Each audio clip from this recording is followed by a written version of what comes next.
हरे कृष्णा। हम लोग जप यज्ञ भगवान नाम की महिमा का विस्तृत वर्णन नामक पुस्तक से चर्चा कर रहे हैं। हम इसके दूसरे भाग नाम तत्व का रहस्य के 14वें अध्याय से चर्चा कर रहे हैं, जिसका शीर्षक है नामाभास विचार। पिछले कल हमने चर्चा की नाम आभास।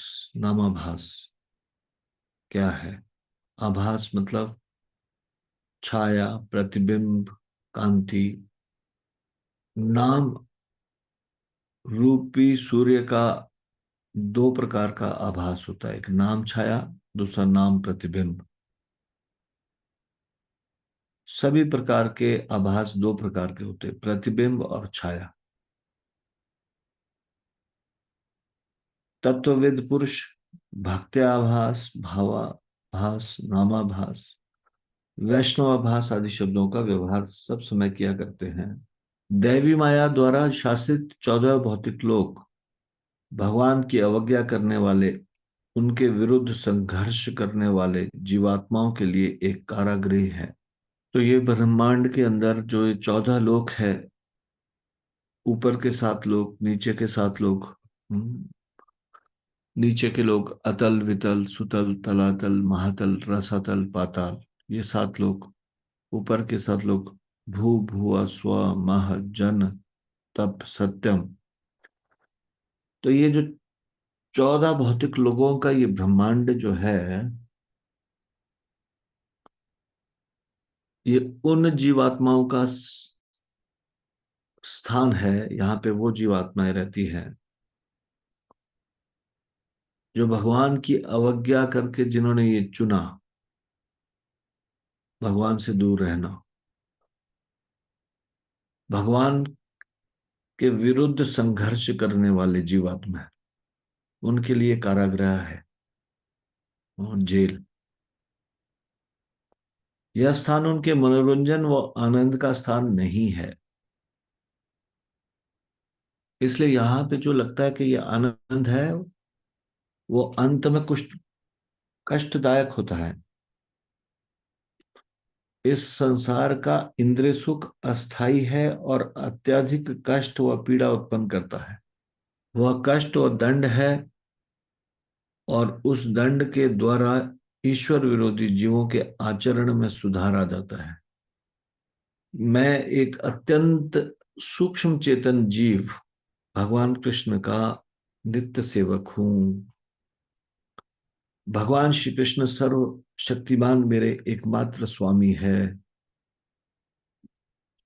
ये उसको समझ में आ जाता है। भौतिक जगत मुझे सुधारने के लिए बना हुआ एक कारागृह है।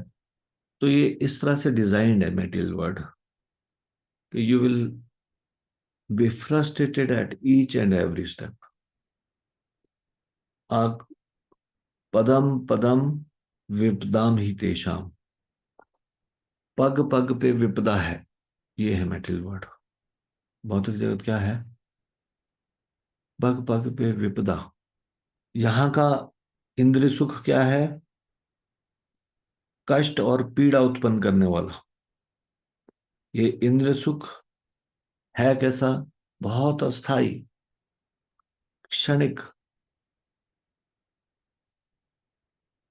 और भगवान से दूर ले जाने वाला। तो जब ईश्वर विरोधी जीव, ये संसार के जो जीवात्मा है, जब यहाँ कृष्ण को भूल के भोग करने की इच्छा करते हैं, तो उनको कष्ट और दंड मिलता है। मानसिक अवसाद, डिप्रेशन, मेंटल टेंशन, शारीरिक कष्ट भी। और ये सारे कष्ट से फिर वो एक दिन सोचता है ये चीज, कि मैं भगवान का नित्य सेवक हूं, भगवान की सेवा के लिए बना हूं, भगवान ही मेरे एकमात्र स्वामी है। मुझे अपने आदतों को सुधारना है। ये कारागृह है, ये जगत कारागृह है मुझे सुधारने के लिए।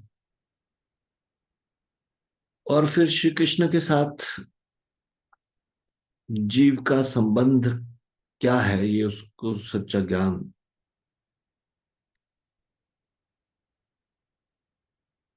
भगवान के साथ जो आत्मा का संबंध है उसका ज्ञान प्राप्त होता है।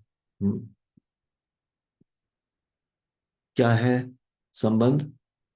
जीवेर स्वरूप है कृष्णेर नितेर कृष्णदास। तो ये कैसे ज्ञान प्राप्त होता है, किस प्रकार से इसको हम आत्मसात कर सकते हैं, जीवन में उतार सकते हैं? और वो आध्यात्मिक गुरु की कृपा से। आध्यात्मिक गुरु की कृपा से भगवान कृष्ण के साथ कृष्ण की कृपा मिलेगी। गुरु की कृपा से, वैष्णवों के संग से। यदि हम वैष्णव अपराध नहीं करेंगे तो फिर वैष्णवों की कृपा से और गुरु की कृपा से आत्मा के संबंध का सच्चा ज्ञान उत्पन्न होगा। और जब तक ये सच्चा ज्ञान उत्पन्न नहीं होगा, वैष्णव का संग नहीं होगा, गुरु का संग नहीं होगा, उनकी कृपा नहीं होगी, तब तक आत्मा में अज्ञानता रूपी अनर्थ रहेगा। और उसके द्वारा किया गया पवित्र भगवनाम का कीर्तन नामाभास होगा। पवित्र नाम का शुद्ध कीर्तन नहीं होगा। जब आत्मा के संबंध का सच्चा ज्ञान उत्पन्न हो जाएगा और हमारा आचरण बदल जाएगा, सुधर जाएंगे हम,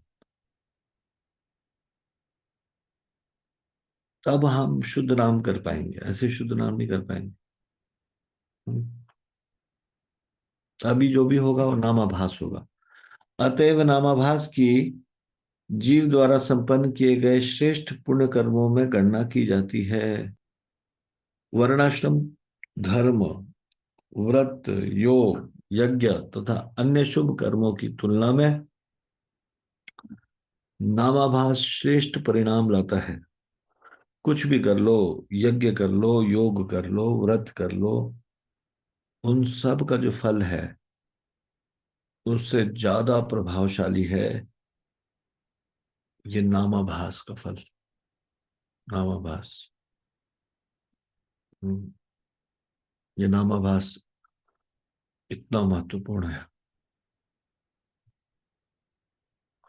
नामाभास ही एक मार्ग है शुद्ध नाम के लिए। लेकिन नामाभास तक पहुंचना भी एक बहुत बड़ी उपलब्धि है। अभी हमारी स्थिति क्या है? अपराध युक्त जप। हमारा जप कैसा है अभी? हम्म, अपराध युक्त जप। नामाभास, अपने प्रयास से हम नामाभास तक तो पहुंच जाए कम से कम। वैष्णवों की कृपा से, गुरु की कृपा से फिर शुद्ध नाम तक जाएंगे, लेकिन नामाभास तक तो हम पहुंचे। तो इसको आज हम यहीं तक चर्चा करेंगे। इससे आगे की चर्चा हम कल करेंगे। श्री जप यज्ञ की जय, श्री हरिनाम संकीर्तन की जय, श्री नाम प्रभु की जय, शिल प्रभुपाद की जय, निताई गौर प्रेमानंदे। हरि हरि बोल।